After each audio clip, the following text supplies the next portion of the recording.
Okay, so welcome back to my channel. This is going to be a recap of Bodyguard episode 5. Okay, so obviously it picks up where David is still trying to put pieces together, like there's something going on behind the scenes, a conspiracy, da. Okay, so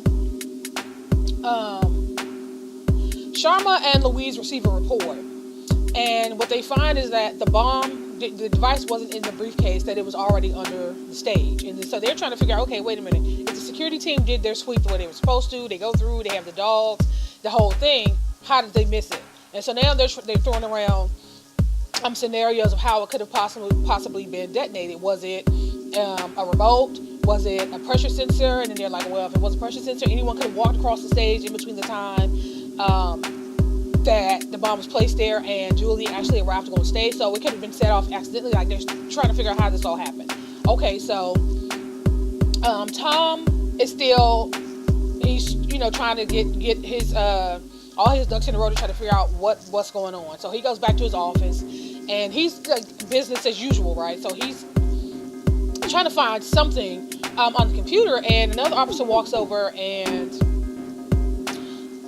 he asked the officer about something, and the officer's standing and looking at him, and he's like, hey, is everything okay? He was like, the officer's like, well, yeah, we lost Kim, and their colleague that died. And of course David is upset about that, but he's so driven to find out, okay, there's more to this.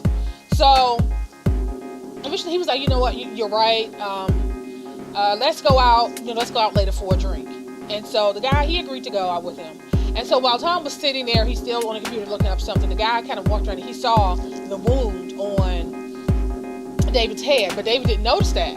So he saw it and he kind of walked away, like he was going to talk to somebody about it. That's yet to come up. So he receives a call. David receives a call. So he steps out and takes the call. It's Louise. So Louise is calling him to give him an update on the bomb. So she's basically letting him know that the bomb wasn't in the suitcase. The device wasn't in the briefcase, and the whole thing. And she's like, letting him know. So it wasn't your fault. So he can stop feeling guilty about it. Like, the bomb got there some kind of way, and we don't know how, but it wasn't in the briefcase. So they did made him feel better, but at the same time, as far as we know, Julia is still dead. His colleague Kim is still dead. All those people in that, that were killed and injured in the bomb, it's still, and the fact that he's, realizing that there's more going on, he's just like, okay, well, he thanked her, and they got off the phone, and next, Tom walks up and they go out for a drink. And so what you notice is that this guy, he's sitting in his car and he's watching David. So Louise, she gets to work and they're monitoring some cameras. I think they pulled the footage from I don't know if it was from the college where Julia was giving the speech, but what they found is that the same thing that David found when he went to the hotel where they were staying when she was in protective custody, where there's these gaps in the footage, like total, I think they said over an hour worth of footage has been erased. And so they're trying to figure out, okay, what happened to this footage? And then Louise, I guess she thought back to the conversation that she had with David when they first interviewed Nadia about the Long Cross guy. So she calls him in and was like, I think, with the whole Long Cross thing, I think you might be right. And so now David is sitting down giving them a description. He's sitting down with a sketch artist, or, I don't know if they would still be called that, but a graphic designer or whatever. They have it on the computer now, giving him a description of Long Cross. And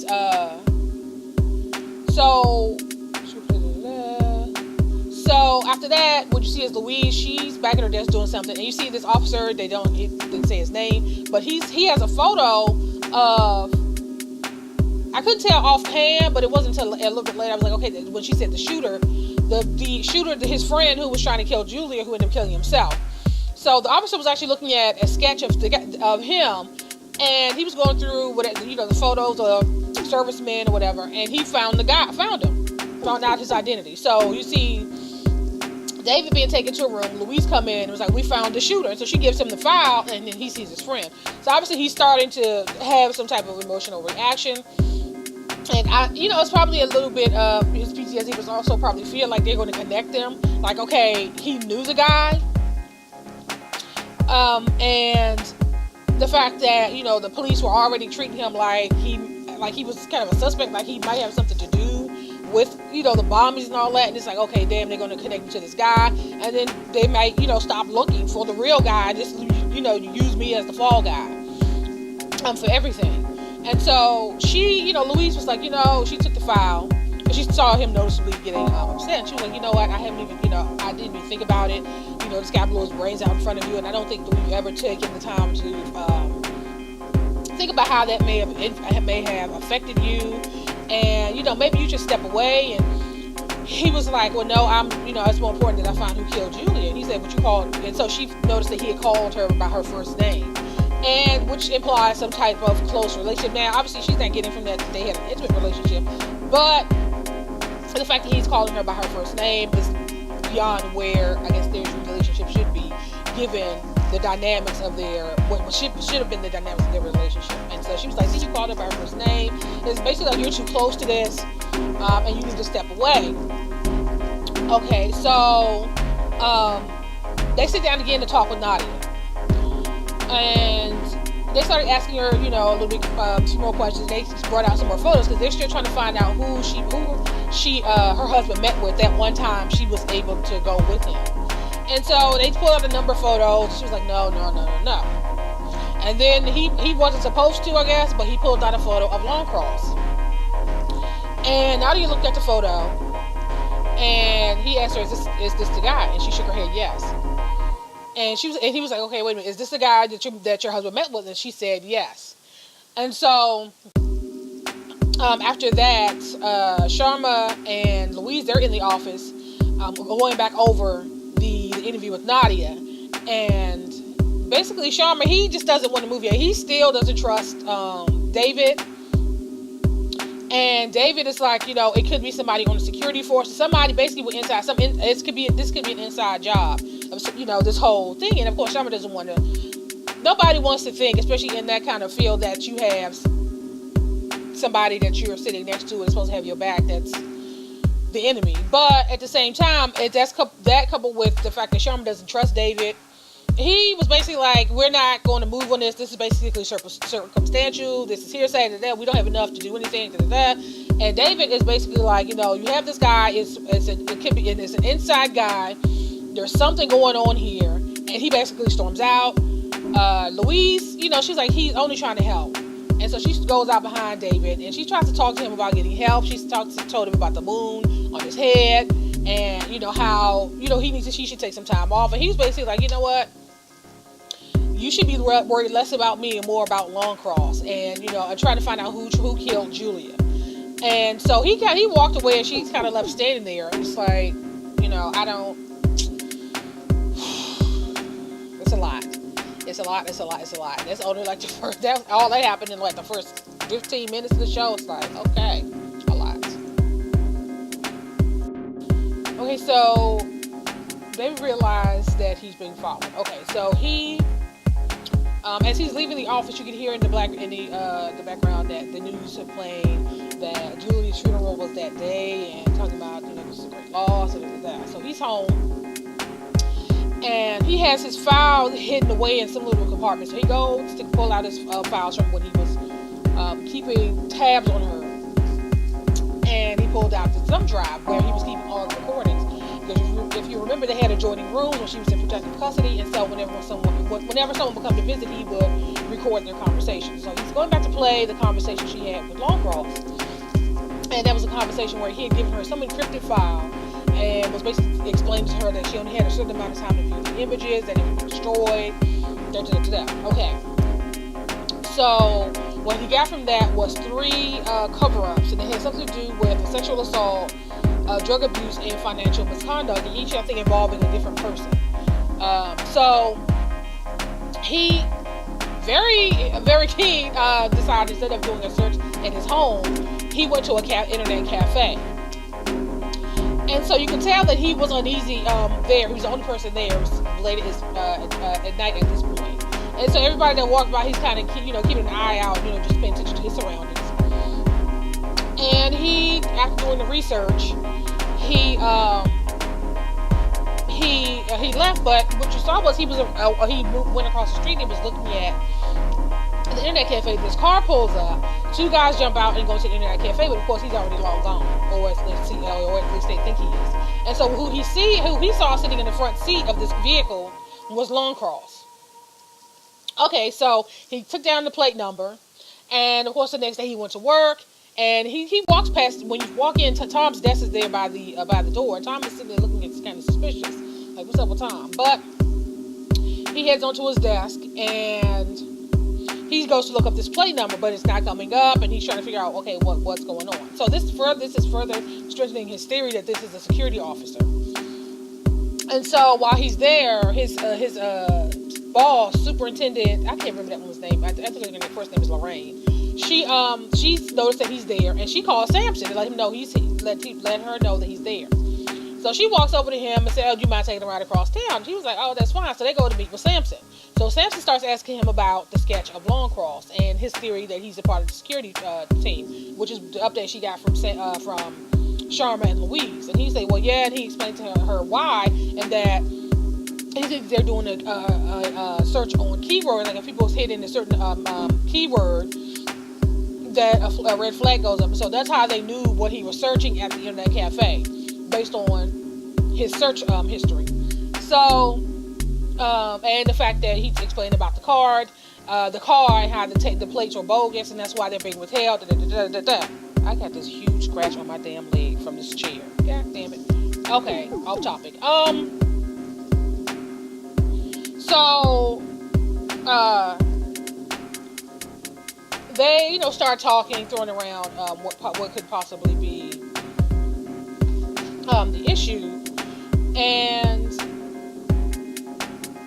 he starts talking to them about, now he's telling them about what's going as far as how because he's seen Longcross before at the hotel, and how he met with Julia, gave her some encrypted something, Now, this are all things that he didn't report to them. So Samson's like, well, why didn't you? Because remember, he is supposed to be spying on Julia for them. So now they're finding out that he withheld information. And so she's like, why didn't you tell us this? And so his supervisor was like, well, he's telling us, now, let's figure out what's going on, And they're trying to figure out, does he know what was on the encrypted drive? He said, well, there were a couple of scandals, and they involved some big name people, and now that she's dead, I think they're afraid it's going to come out. Okay, so he basically, they finished up their conversation. He left, because of course his goal is to find out what happened to Julia, what's going on. So he continues on his search. So he heads to the hospital, and he talks to the doctor, I'm assuming, and asking her about,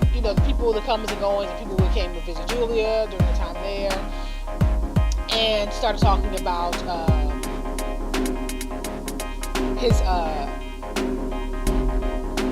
he was there visiting his wife. He kept saying ex-wife. I don't know if Julia is his ex-wife. Roger. He was talking about Roger, and she was telling him that he was very interested in her personal items, like her bag, something going on with her purse and whatever, her tablet or whatever she had for sentimental value. So he was like, oh, okay. So he goes to find, he finds out where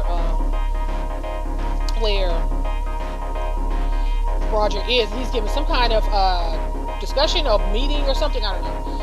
And during a break, David walks up to talk to him, and they sit down. Because obviously, he confronted him in a public space, because he knew that Roger wouldn't make a scene. Obviously, that's not good. That wouldn't be good for him. So they sit down and talk for a minute, and he starts asking him about what he was looking for. And he said Roger was like, well, she could have had something that pertained to national security. And he was like, oh yeah, because the person I spoke to at the hospital said that you were looking for something for sentimental value, for sentimental reasons. And so what were you looking for? And so of course he basically said, I'm not saying anything without my solicitor present. You need to go, and I'm going to report this to your superiors. Okay, so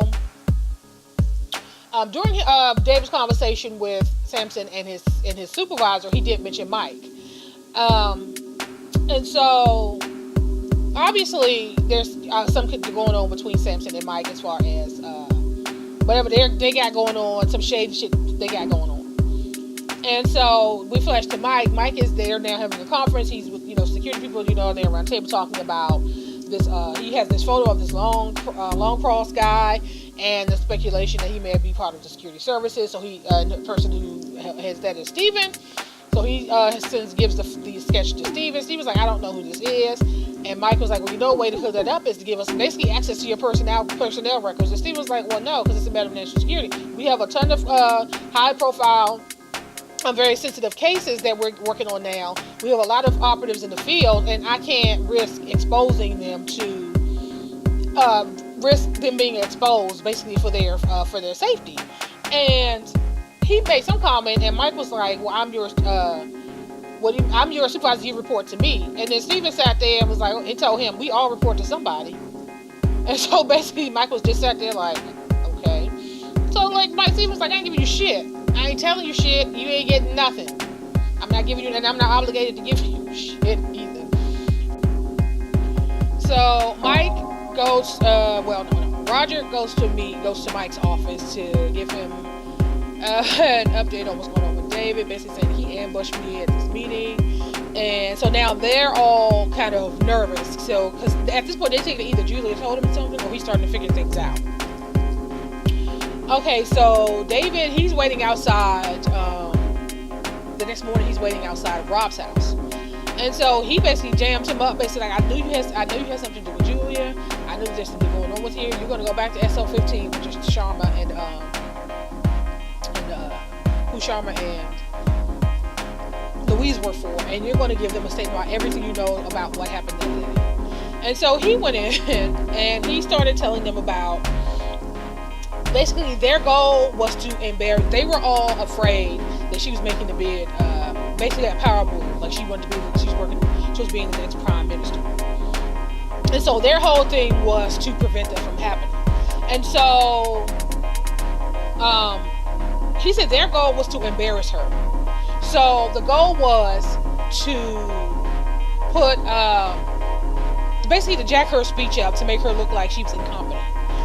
And so they started asking him about the briefcase. So what's with the briefcase? He said, I gave to hear the briefcase, and I waited until the last minute because I knew he wouldn't have an opportunity to fact check anything. So when she went to give the speech, her speech would be filled with a lot of inaccurate information, therefore making her look incompetent and embarrassing her, and then she would have to step down, or from what they believe. So from whatever power move they thought that she was making. Now they didn't have any proof. This is all but two guys looking at this woman thinking, okay, she's trying to, like, she's stepping on everybody's toes because of her position. So, and her, what they believe her vibe for this position as prime minister was so threatening to them that they had to discredit her. And so Louise asked, okay, you were her friend, right? And she said, yeah. He said, yeah, you stabbed her in the back. And he kind of sat there and looked, crazy. He's like, well, what? I mean, what's going on? And so he said that initially, on her team, they were all very open. She would discuss everything with them. But slowly but surely, she started having a lot of side meetings with the head of the security office, which is Steven. And so they were being left out. And so they didn't really know what was going on. And so without knowing what was going on, they decided to stay just sort of cool behind her back to discredit her. Okay? Because that makes perfectly good sense. And they didn't have anything to do with any bomb. The phone call that Tahir got telling him to go on stage was basically to give her this jack up speech. And so they're saying, well, him going on stage may have been what set off the bomb. He was like, we didn't know anything about a bomb. This was all basically politics. And then when he said, we're politicians, not murderers, and you should have seen David's face because he was in another room watching the interview on a monitor, and he's looking at them like, shit, is there really a difference? But yeah. So now after that, David, Sharma, and Louise are in Sharma's office, and they're going over there looking at the speech again. They're talking about it, and basically David's like, I believe him. Like I don't think that his intent was to kill her, for that to happen. I don't think he knew anything about the bomb. So next thing you know, Longcross walks into this office, this dark office where this monitors are with. So they're monitoring somebody. And so this lady was like, Bud's wife, she just got off work. And so they're monitoring his wife. Her comings and goings or whatever that. So the lady gets a phone call. She tells him that, the boss is back and he wants to talk to you. So they go upstairs. So he go upstairs. And of course, it's Steven. Semantics. So he knew the guy, but because his real name isn't Longcross, so when somebody asked him, "Do you know this Longcross fella?" He's like, So I guess it's true, but semantics. You knew who the guy was, but you don't know him as Longcross. So he's pissed. He's like, how in the world did you get? What is going on? And he said, that was the name that I gave, but he was the only person I gave that name to. So now he knows. Basically, he's known for a minute who was looking at him, but he said, how? And Steve was like, well, how in the world could you let a guy like him get the drop on you? And he was like, well, I think it's the other way. He said, oh, the drop on me, I think it's the other way around. And I'm like, what the hell does that mean? So then you flash to Bud. Bud has been called into the office to meet with his boss, the superintendent. I still can't remember her last name, Lorraine. And she is now basically asking him about this inappropriate relationship that he's had with Julia. Now, it's, basically, now somebody has levied this allegation, right? I wonder who that could be. And so she's asking him, but he didn't really answer the question. And he's like, well, why would they think that? Did Longcross have our room bugged or what? Because if it was done in private, that means that nobody knew about it, which nobody could have known about it because they were never seen together. They had the adjoining rooms, and so they would move that way. So it's not like anybody ever saw them in the hallway kissing and all up, or, any kind of inappropriate interaction like that. And so he was like, I think that you're supposed to advise me if I'm about to say something that's going to incriminate myself. And so she was like, you've ruffled a lot of feathers, and basically, I think you've been under a lot of stress, and I think that it would be a good idea for you to take some time off. And she's like, no, they think that it would be a good idea for me to take some time off because basically he's asking a lot of questions. And so he got up and stormed out, and she kind of just sat there like, okay. So I don't really know how. Now I'm not sure how involved she is. It's almost like she's. It seems like he's being pulled in two different directions. I don't know if she's being, feeling the same crunch, or the same pressure of having to respond to whatever Sampson requires of her while trying to not stab David in the back. I don't, that whole interaction, but he stormed out and she's just sitting there like, okay, how are we going to get out of this situation? So after David's meeting with his boss, he went to his wife's job to give her a heads up, basically letting her know that there are going to be some things that you might hear. And she's like, well, what are you talking about? So he told her about the relationship that he had with Julia. And she was like, is that all? And she was like, well, yeah. So she's like, well, basically she told me it was too late. But what do you mean? Well, a guy came by the other day and was telling me, asked me a bunch of questions and told me about, there may have been some relationship between you and Julia. So he's trying to get information from her. She's like, I never got the guy's name. So he shows her a photo of Longcross, and she's like, yeah, that's the guy. So now he's like, okay, he's going to my wife's job. She's been going to my wife's job. So of course, he goes back and talks to Louise. Tell her like, okay, this guy, he's watching my wife. She's telling him about the CCTV, so she was giving the people, her team, a briefing about the CCTV and the bombing, and basically letting them know that there are gaps in these securities, and we're trying to release this footage, and we need to try to figure out what is going on. So he, tells her about, the meeting with Longcross. Sorry, I'm looking at my notes. Longcross with the wife, and she basically like she's going to look into it, and then, of course, they're still investigating Andrew, his friend, the shooter, and they've yet to make the connection between him and David. And so David basically said he could have been. Louise said that they know he was part of some group, but they were so low key, like they wasn't on anybody's radar. And so David made the statement that, okay, maybe because they were so low key and under the radar, it would have been perfect for them to be recruited by the SO, because they would have the knowledge in bomb making and And so he wanted to help, and she was like, no, I've already told you how, I think you're mentally, you're not ready to be, you shouldn't even be out in the field. And so he basically asked her to after everything settles down, everything, was clear, that he would take the time off and get the help that he needs. And so out of professional courtesy, she decided she wasn't going to say anything. Okay, so So David got Andrew's file, so now he's looking at the rifle, because they had they have the board where they have his photo, a bunch of different photos of weapons, So he's now looking at the photos, and he ends up meeting with a guy who I guess you can buy illegal firearms from, and he's trying to buy a couple of firearms. So he heads home, and Louise is there, and she was like, well, I've been trying to call you. He was like, well, yeah, my phone's off. Basically, they want him to accompany them to Julie's house. They go into Julie's house and do a search, see if they can find her tablet. And they want him to go to see if maybe, because he spent more time there, so he may notice maybe some things are out of place, or way she may have possibly hid it. But so he ends up accompanying them, and he focused on this photo, even though he didn't move it, but you thought nothing of it. They just didn't find the tablet. And so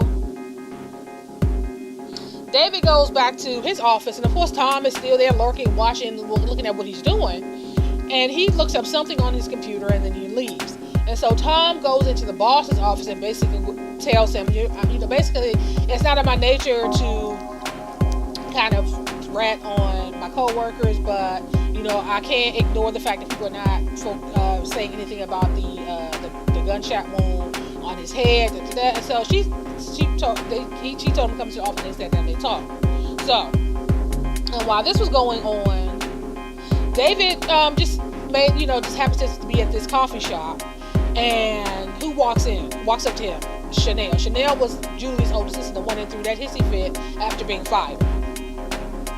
And so they're talking, he's like, he was like, do you come here often? And, just regular conversation. She's like, yeah, how are you doing? She was like, oh, that's right, I'm sorry. I know that, you just lost Julia. She's like, and she was, I wasn't the biggest fan of hers, but, I still didn't want to see her, so I am sorry. And she was like, I wanted to thank you for being so kind to me, because the day that she was fired, she put such a scene that he had to escort her outside.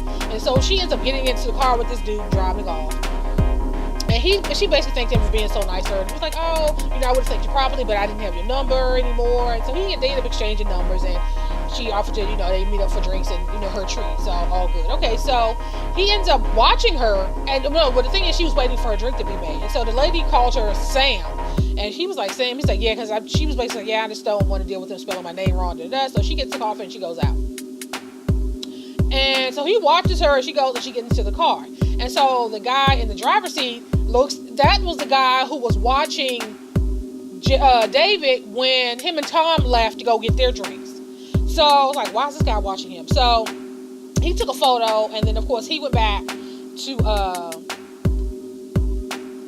talk to Louise. So they did a search, and she found out who he was, and he has connections to organized crime. And so David was like, you know what, maybe it wasn't all the security officers' fault, because that bill would have given them access to cell phones, that kind of stuff, which could also be damaging to organized crime. So now there's another angle, or another theory put on the table. And so while they're talking, Tom walks up and was like, well, the boss, she's been trying to call you, and she wants to meet with you. And so he's like, he was there to basically take Tom to go meet with the boss. And so he goes into the office, and now she's saying, here's another allegation. Someone has brought to my attention that this attempted suicide. And he was like, well, who told you that? What is going on? And she basically at this point is forcing him to step down and take some time off. They are taking his gun. She was like, at this point, I don't really have a choice. And so he, goes through the process of turning in his gun and all that. And then he calls Louise and basically was like, you basically stabbed me in the back. And he was pissed going. And he said what he needed to say. It wasn't a long conversation. He hung up. So now she's sitting there like, what the hell are you talking about? I didn't say anything. Obviously, she did. It was Tom. But at this point, he doesn't know it, because Tom never brought anything to his attention. Tom never said anything. So he still doesn't know that Tom noticed the injury on his head. And so as far as he's concerned, Louise is the only person that kind of knows what's going on with him. And so he calls, and she says, he hung up, and she's like, what? I didn't say nothing. It's not me. But so he's pissed, and so he makes a beeline back to Julia's place. And that photo he saw was kind of off. He went and he pulled it back off the photo, and there was the tablet. So he now has the tablet, and that's basically how this episode ends, with him leaving her apartment. So we got one more episode. It's going to be a little bit longer. It's like 76 minutes, I believe. So over just over an hour, and yeah. So great, another great episode. I'm gonna be so disappointed if this build up this whole thing and this has this lame ending. But so far, I'm still liking the show. So I'm gonna end this here, and I will talk to you guys in the next video.